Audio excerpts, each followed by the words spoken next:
The confines of the third dimension are on hold. Limitations are lifted. We are sovereign. Transmissions.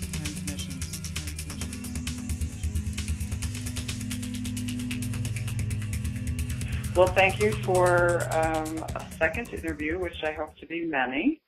Our first one was just a flying good time. Yeah, it was kind of like old friends finding one another, you know. Yeah, so I think we're going like backwards. So we figured that out, old friends finding each other. And after that initial interview, you graciously provided me with a copy of your book, The Mammonite Agenda. And if that wasn't a way to solidify my interest in your more interviews, I don't know what would be. It's absolutely wonderful. I'm about 3/4 of the way through, but eager to get started because now as I walk about planet surface, I'm using that in my nomenclature, like, oh, that's Mammonite, or oh, right. Mammon. Right. And I don't even know if I'm doing it 100% correctly. So I think today what I'd love to do is kind of introduce your study of what you call the Mammonite Agenda so that we can kind of share with folks what you mean by that and how it is impacting us in the world today. Well, Mammon is really an old term that referred to riches or wealth. But it also, I think, really referred to someone who is obsessed with the physical world as opposed to being knowledgeable of the spiritual world also.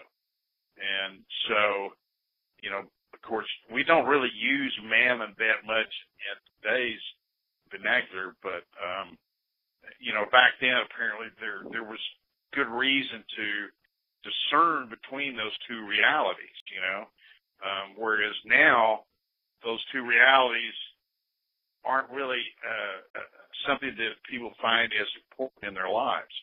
And so I thought, well, you know, it's important that we turn the clock or bring the pendulum back around and do incorporate the spiritual world in our life. And in order to do that, you know, it's kind of like you can't come up with a solution until you understand the problem. And the problem, as I saw it, is everyone is so obsessed with physical comfort and security and safety and ego and presentation and, you know, yada, yada, yada, that it was important for us to understand that before we could get a glimpse of, well, what's the alternative, or do we have an alternative, or why should we consider an alternative?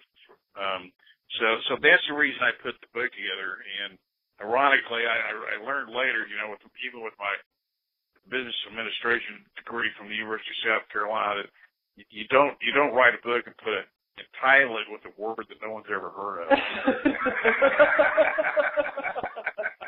so that didn't work out real well, but you know, but like you said, I mean, more and more people, you know, now people, it is part of their vernacular. Once they read the book, you know, they go, oh, I was someplace and there were Mammonites everywhere, you know. It does become, you know, but initially, I probably could have done a better job of that.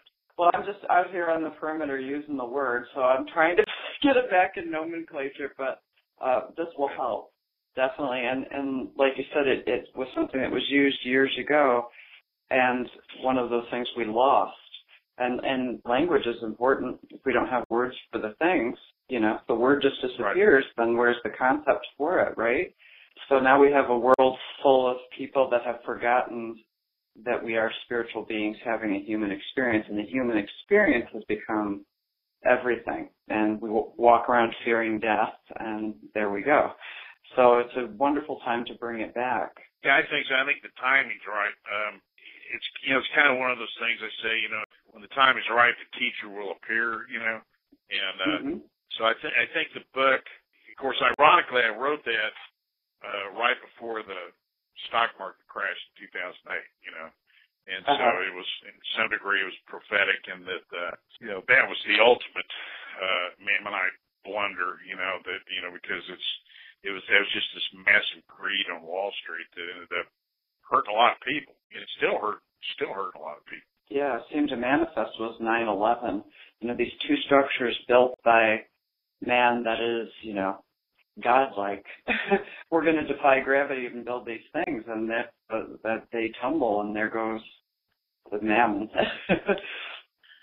Well, ironically, yeah, you're right. I mean, if you read or study the seven prophecies, or the prophecy of the seven fires, which is a real interesting Anishinaabe prophecy. I mean, you can Google the prophecy of the seven fires. It was foretold that day was the end of the seventh fire, when that 9/11, and so we now end the eighth fire, which is kind of the it's foretold that this is when man's going to start figuring out that it's not all about Mammon, that there is more about spirituality, and more particular that we need to understand the spirit of the planet we're on, and start honoring that. And if you look at, now you got drought everywhere, and everybody's trying to understand what's going on, and all these scientific minds are trying to come up with a solution to the problems. You really got a bunch of Mammonites trying to figure out a Mammonite problem, without coming to terms with the fact that, maybe there's another piece that we've chosen to ignore that we can't ignore anymore. Well, it's interesting you bring that up, because just a few days ago I had a friend tell me about the Inuit in Alaska, where actually my uncle worked and lived with them.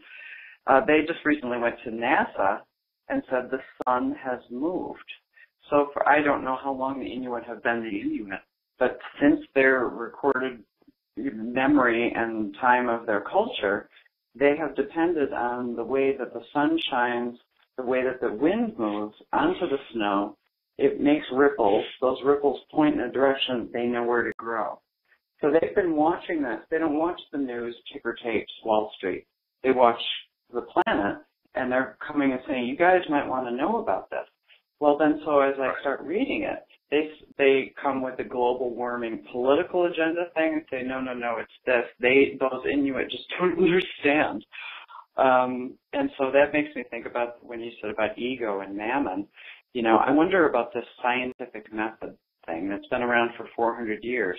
And it fits into man thinking that we can measure everything, and we're so smart. And then there's these people separated from our, our agenda over here.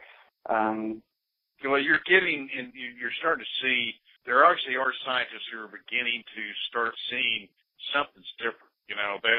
I read about a team that I think was in Antarctica, and they were trying to filter out cosmic rays in order to get to the measurement of some other ray, and I can't remember what it was. And they couldn't do it, and they couldn't understand what was going on. It was like this. There's this massive influx of cosmic rays that had never been seen before. I mean, what the people don't understand is that there is a relationship between the sun and the earth, and that relationship is vital for life on this planet. And for life on this planet to change and evolve, the relationship between the sun and the earth is going to change. And that's currently going on. You take the masculine energy of the sun and the feminine energy of the earth. It's like the sun is feeding grandmother Earth the energy and that is needed for her to evolve. So the sun is supporting her evolution. And of course, everybody's running around trying to say, well, this is, man-made, and it's, climate, warming and this and that. Because they're trying to see it through a Mammonite's eyes and understand. Right. Because that's the frame of reference that everybody has in trying to understand what's going on. It's hard for them to stop and say, oh, well, there's an evolution occurring here. We need to just get ready for it because it's coming. There's nothing, nobody can stop it. It's on the way. You can say it's man-made. To some degree, it probably is.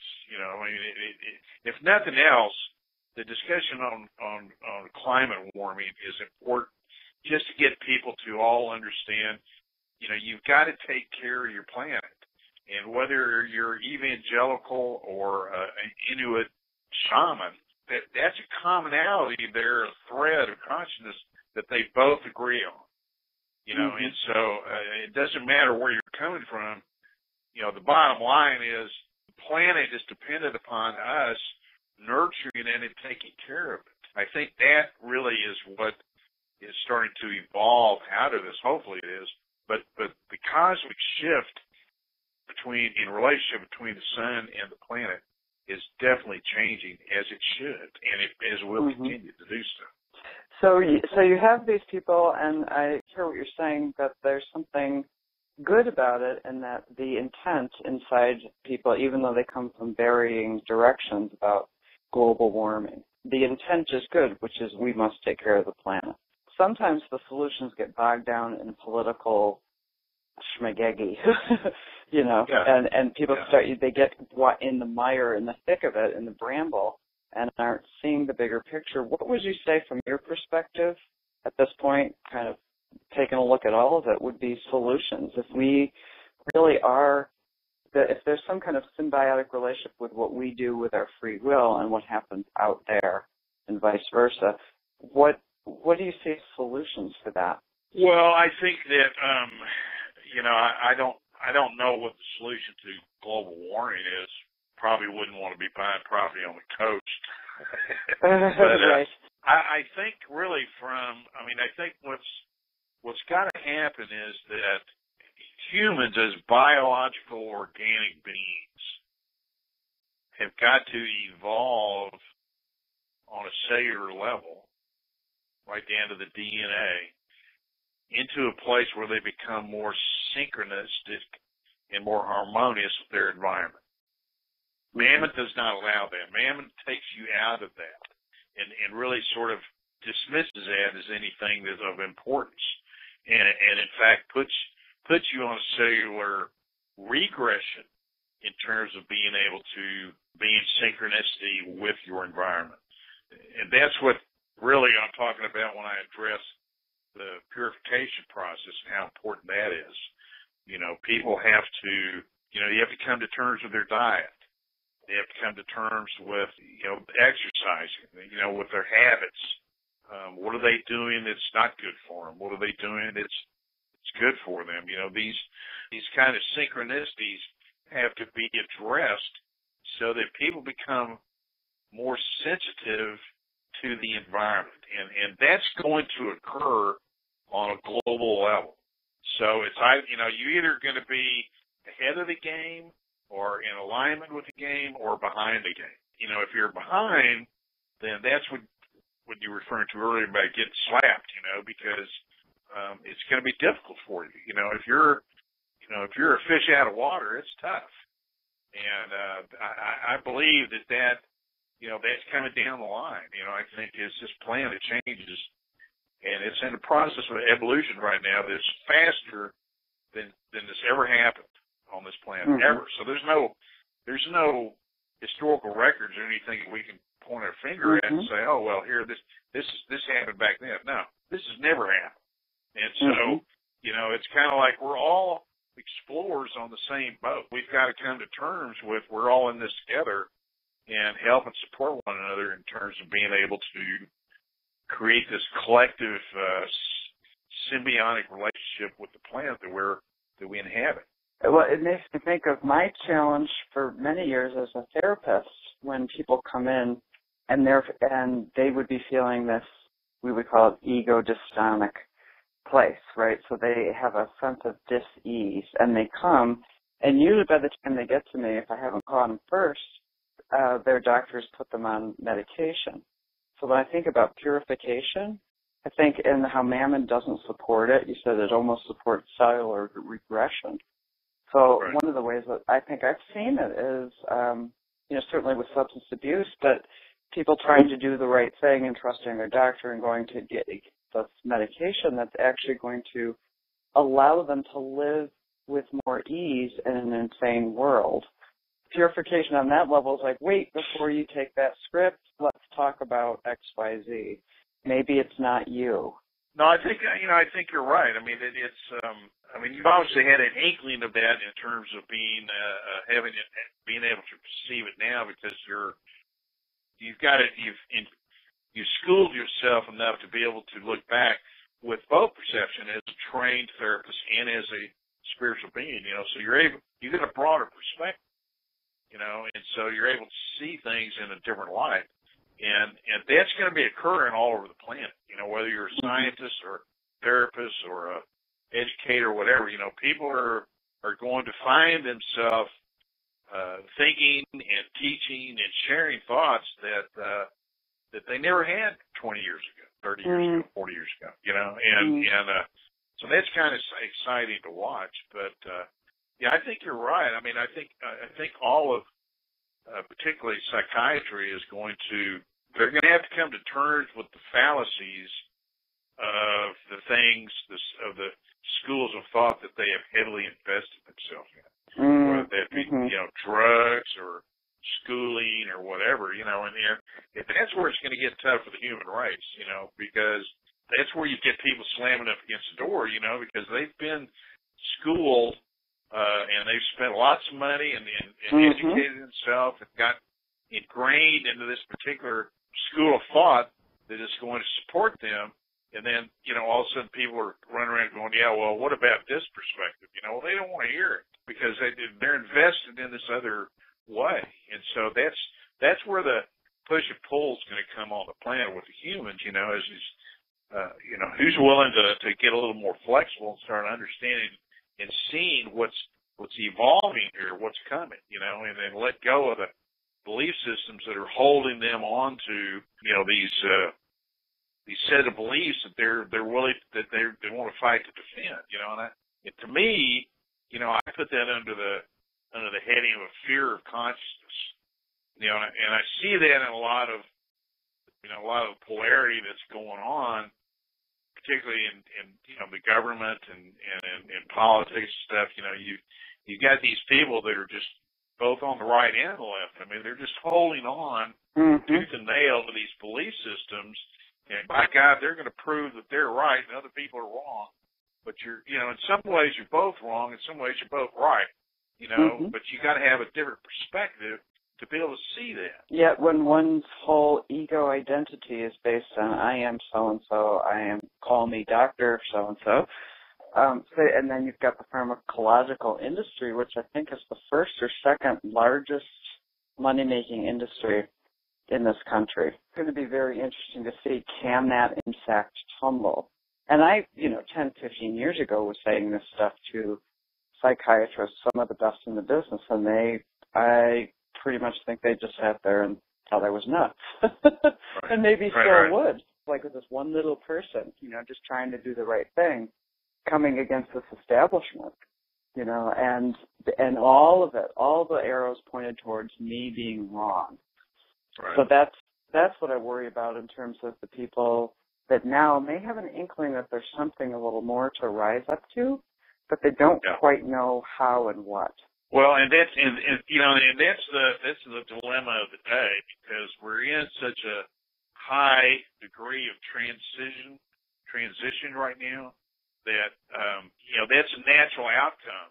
When you have people who have put in the work to become more highly evolved with their spiritual aspect, when they run into the people who are holding on to their Mammonite agenda, there's a conflict there. And it's really based on a fear of consciousness. Now, the fear of consciousness, which is, I'm going to go off on that a little bit here because I'm writing a book about that right now. I made a statement in the book the other day, and of course when I write, I kind of go off on the zone, and I'll write stuff up now, and I'll go back and read it and go, well, why did I say that? One of the statements I made was I said, one day we'll look back and we'll see that 80 to 90% of the decisions that we were making during this particular period of mankind were not from our own free will. That they were made out of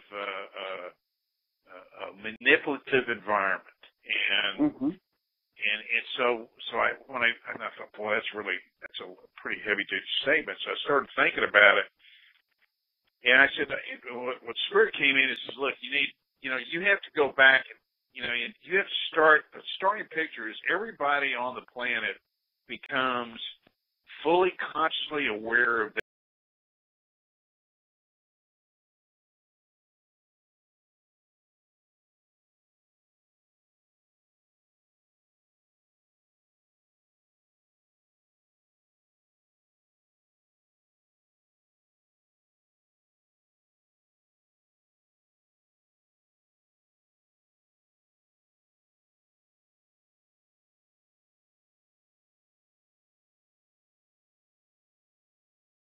that works into that equation is when your soul is born, you receive what's called the original signature, and this is a cellular memory that's implanted in you by the Creator, and that original signature is unique to yourself. Yet it is also a goal that your soul seeks to remember and to manifest. When you're obsessed with Mammon, there's a guilt associated with the fact that a part of you knows that you're ignoring and refusing to acknowledge a very important contract that you signed when you received the gift of life. Mm-hmm. And the gift of life in this term, it would be when you were birthed as a soul. And so when the part of you knows that, there's a sadness there. There's a sense of hopelessness. There's a sense of loss. And so what do? Well, let's go see what's in the medicine cabinet. Let's go down to the bar and knock back a few. I mean, that's really kind of what's going on. It's like we all know something's missing. We don't know what it is, and it's so primordial that it's almost beyond the scope of our sense of being able to comprehend that we can go back and rediscover that. But we can, and we are, and we will. I always get happy when you say that. Right. At the same time, I'm like, how the hell's that going to work? Well, I mean, it's going to take a long time. I mean, it's certainly going to take a long time, no doubt about it. I mean, it's not. I don't know that you and I are going to live to see in this lifetime, but that's another fallacy of Mammon. Mammon. There's an instant gratification associated with Mammon. Like the Native Americans, when they were sitting council, they would make decisions based on how's this going to affect the next 7 generations.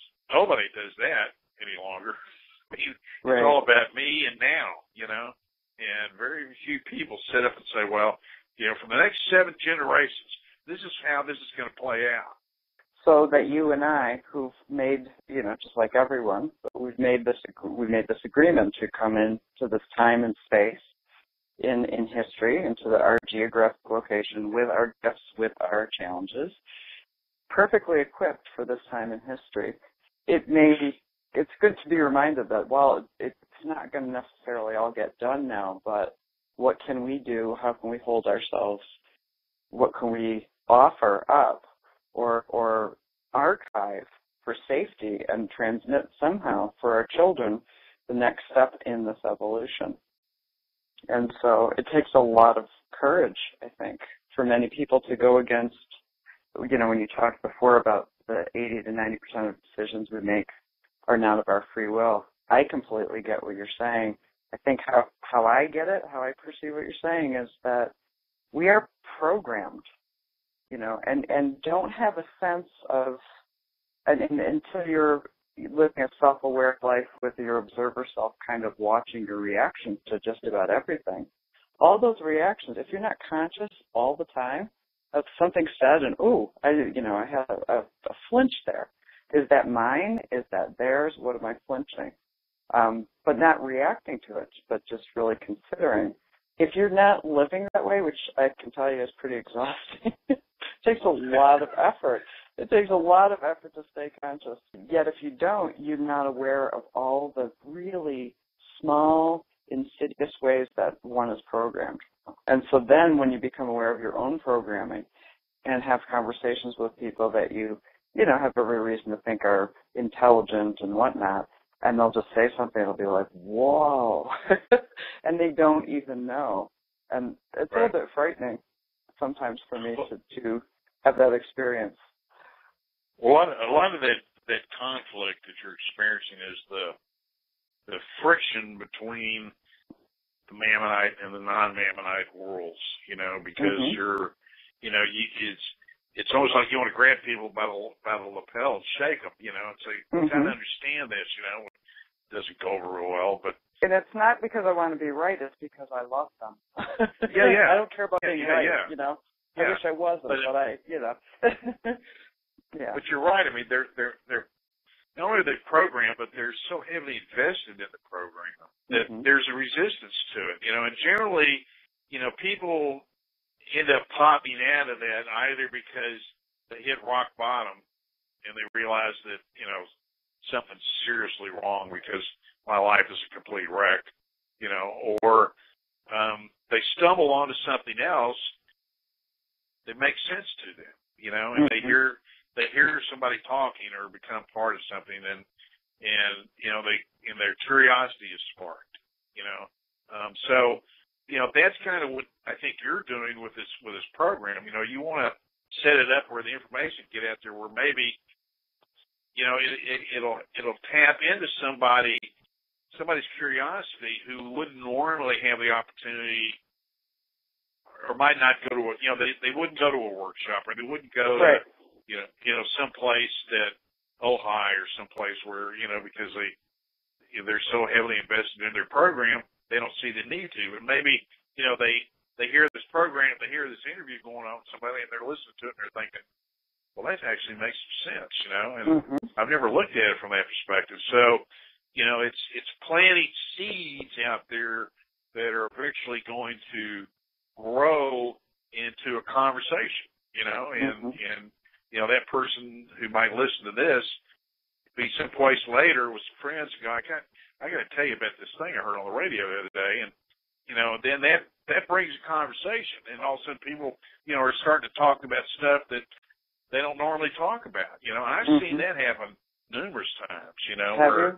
Good. Yeah, where people who I'll bring something up, and where several years ago, if I'd have brought it up, everybody just would sort of give me the eye roll. But now, more and more people they're all of a sudden they're pulled in. They're kind of interested. Well, tell me more. Where several years ago I didn't see that. Now so I'm really starting to see more and more people. There's more interest. There's more consciousness coming up in terms of people wanting to know what's going on. What is going on here? I know that we can know what's going on. Somebody's just not giving us the right answer. Right. Well, I've had that feeling since I was born, so I know it well. So it's wonderful that you're saying that. And I'm also, and I think I can say that I do as well. At the same time, I see the other side, which is, okay, the idea is introduced, and then a real ferocious, almost attempt to squelch it. So if the greatest disease affecting us is unconsciousness, and the remedy is consciousness, is there a war on consciousness? Are there? Oh yeah. Absolutely. There's and it's kind of rooted in the battle between the forces of light and the forces of darkness. Fortunately that battle's over. But it's going to take a while to clean up. The patterns and the timing and the behavioral belief systems that have been birthed out of that conflict on this planet. That will happen.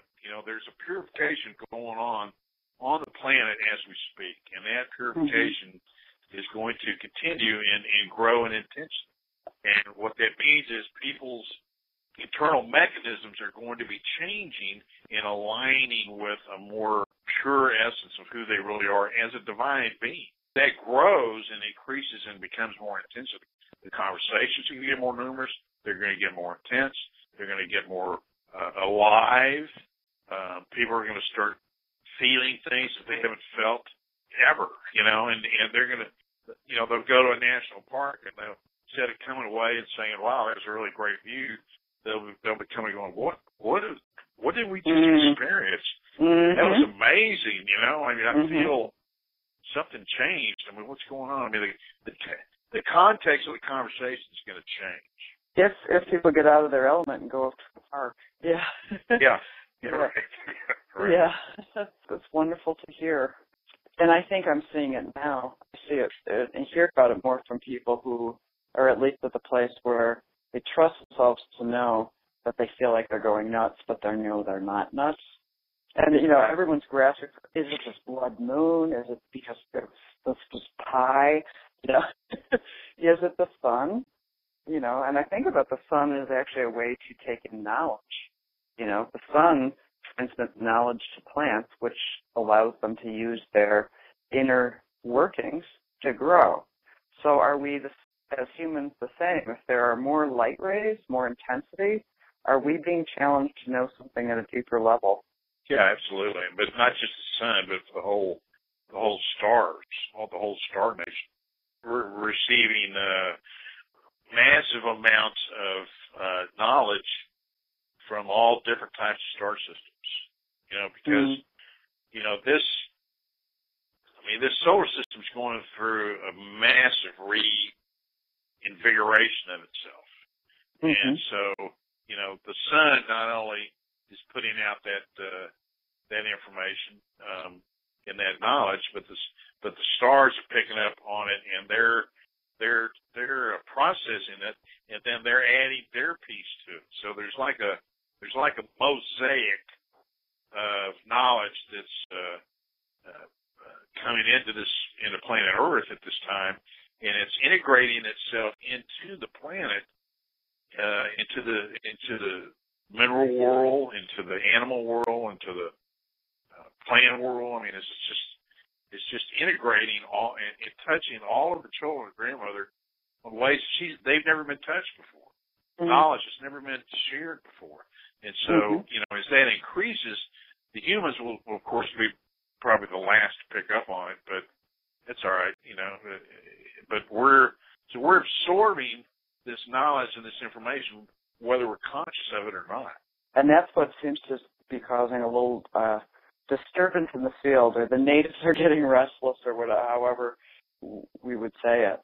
So one of the questions is, well, in light of a human programming, societal programming that is telling them who they are when they already are born who they are. It's just kind of reversed engineering gone amok.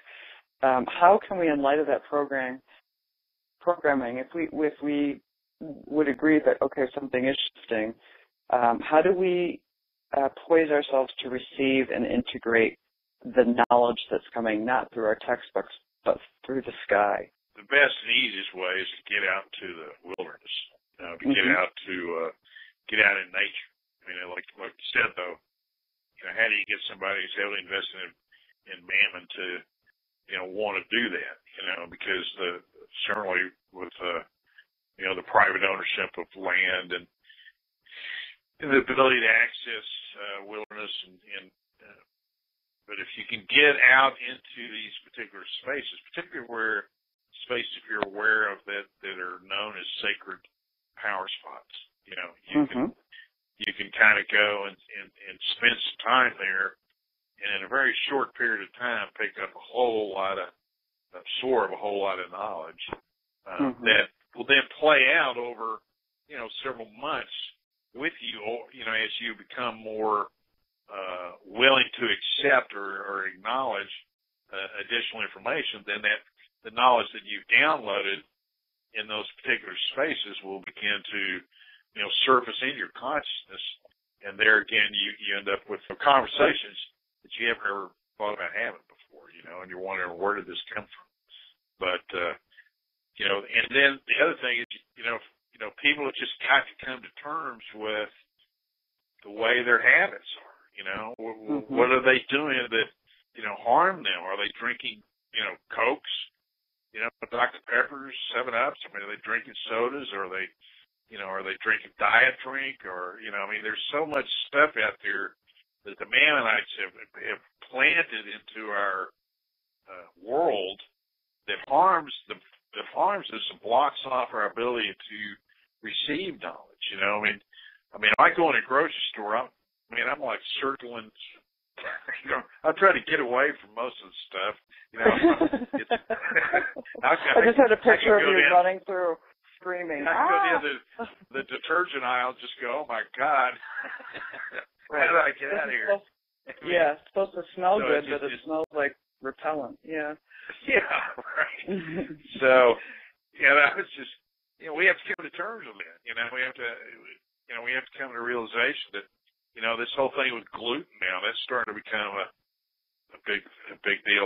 Somebody told me the other day that there's 40% more gluten in the food than there was 10 years ago. And that's because they're trying. They need to keep this stuff fresh on the shelf.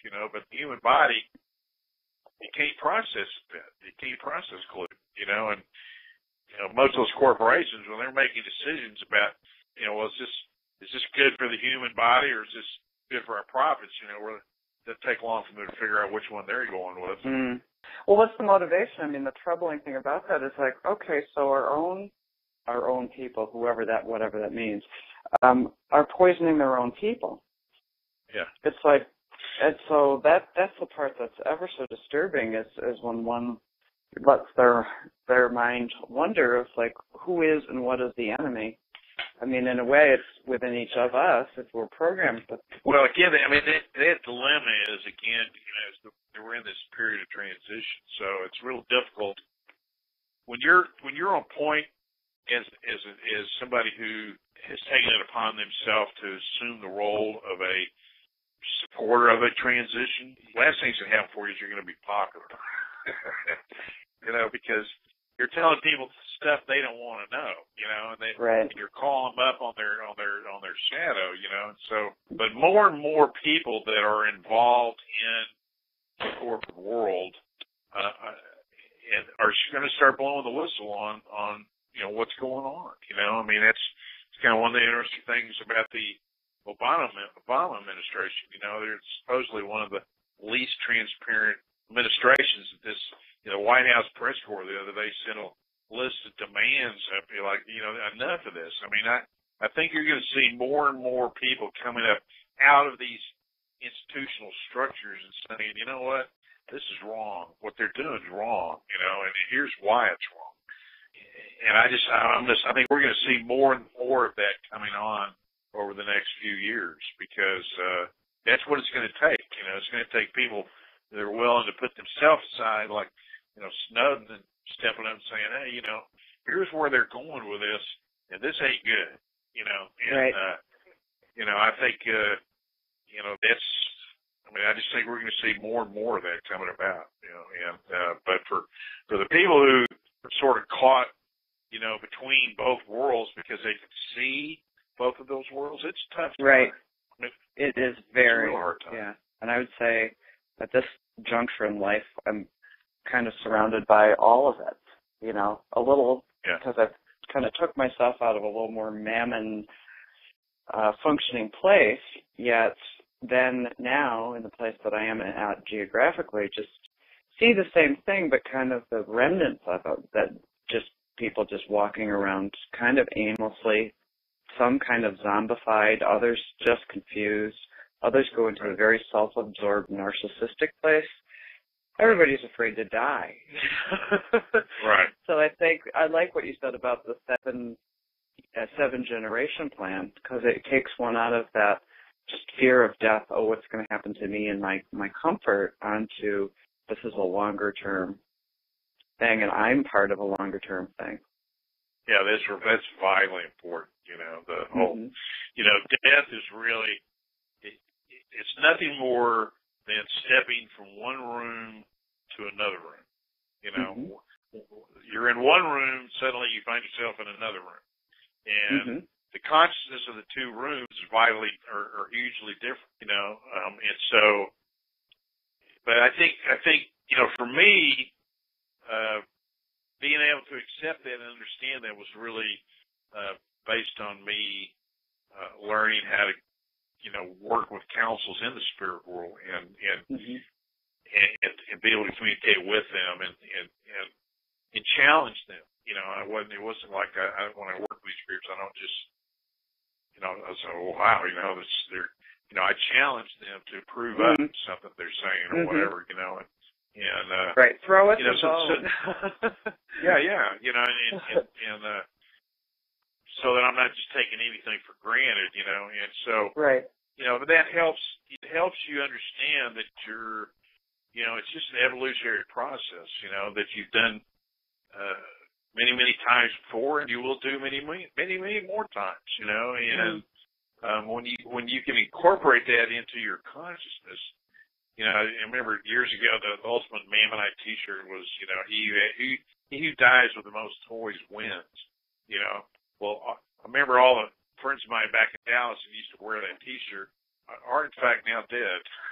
Right. And, or living in that other dimension and saying, oh, geez. Yeah. And they got the toys and they died. So the T-shirt worked, so, and it was all the addictions that killed them, so. There's a bright world ahead. The more we're able to extract ourselves out of that Mammonite mindset and open ourselves up to a bigger picture and allow that bigger picture to unfold and as the creator in whichever way you choose to do that, to help that picture unfold for you. Help this thing, let me see a bigger, brighter future for myself and for this planet, because I feel that I'm wearing shades. I'm wearing my sight is not able. I'm not able to see the periphery. I'm only able to focus straight ahead, and I need to be able to broaden my perceptions in order to feel better about myself, feel better about this life experience, feel better about my fellow man. It's really quite amazing what happens when you make that jump. It really is. Absolutely. So I guess the thing that has always fascinated me, and I don't know if I'll ever get the answer to it, but with respect to what you were just describing, the person with that sense of dis-ease saying, my perception is limited, and has the humility to ask something that they can't see with, or experience with the five senses per se. That's assuming we just have five senses, which I would argue that we have many more. And yet, if the person doesn't get there, and I've just for my whole life been intrigued with why some people would say what you just said and mean it, and just in a moment pray to the thing that made the sun come up. That's what, we didn't make it. Something else did. Pray to that. The thing bigger than us, for assistance in being able to take, to ask for something, to receive the information that's going to come in the response to what you asked.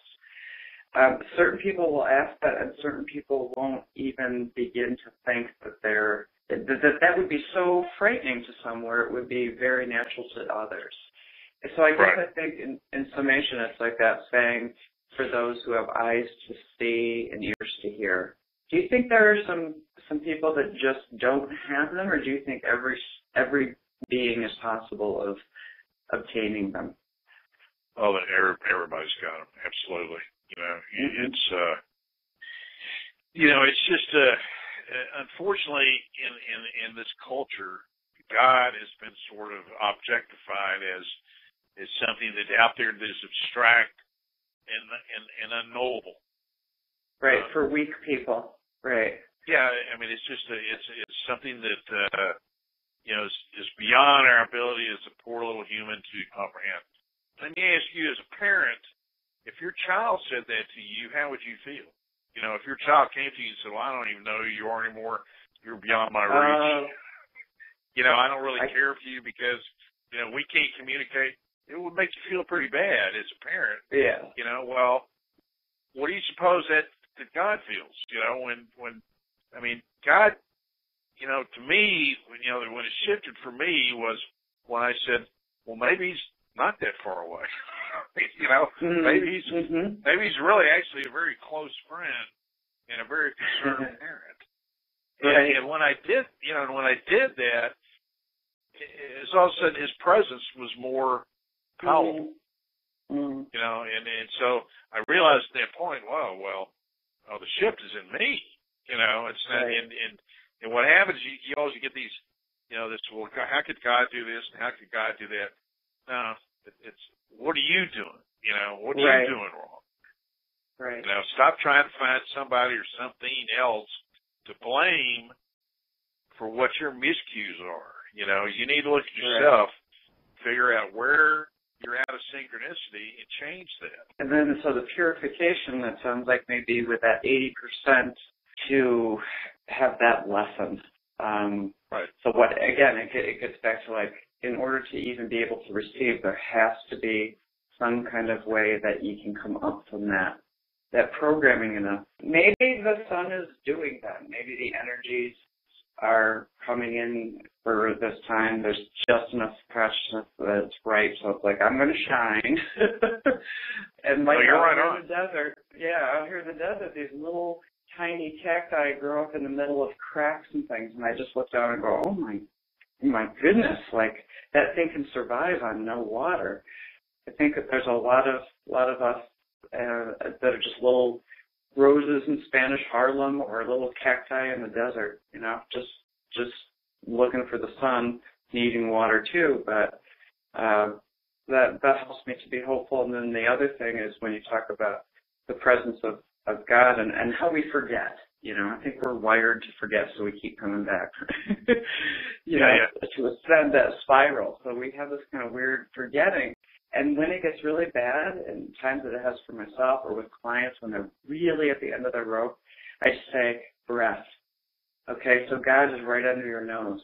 So you breathe in and you say, help me, and you breathe out and you say, thank you. But it's the one thing that we don't have control over. When you're born, they ask if you're breathing. If you're leaving this dimension, they ask, are they still breathing? So people, they get into argument about what God is. It's like, well, just for now, let it be the fact that you're breathing. As long as that's coming into you, you're not controlling it. Something else is doing it. Sometimes I find I got to get real simple with my experience. And let me add to that by next time you go out and you find yourself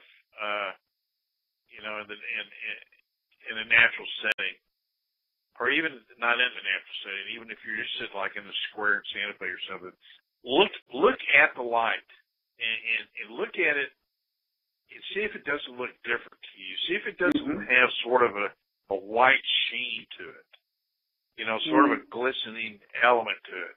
Because that, when you see that, when you start gleaning that, is a place where you can then do the breathing into that sheen, into that glistening, and bring in this knowledge that the sun is bringing forth on a faster level, at a faster rate.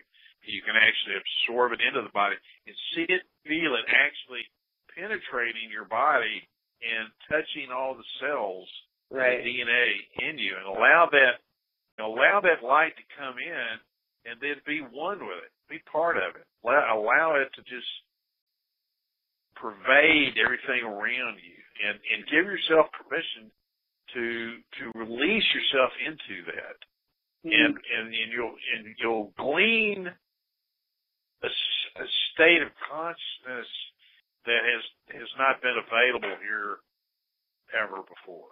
Wow. And this is it's just in the early stages right now.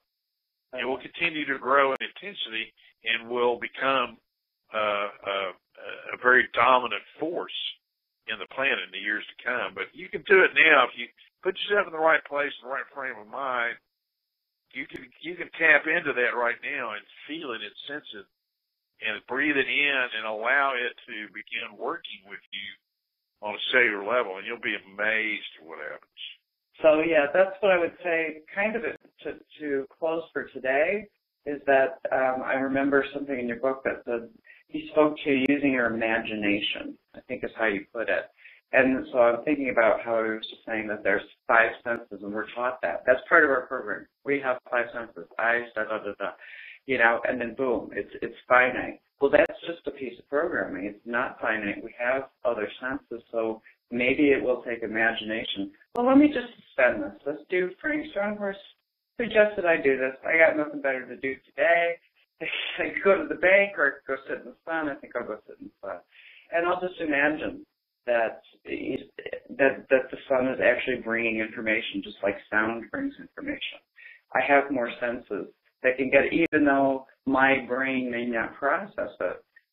And that's, I think, where we have to be humble and let go. And like you said in the book, use your imagination, which is a way to just say, I don't know, but maybe. Let me see if I have an experience.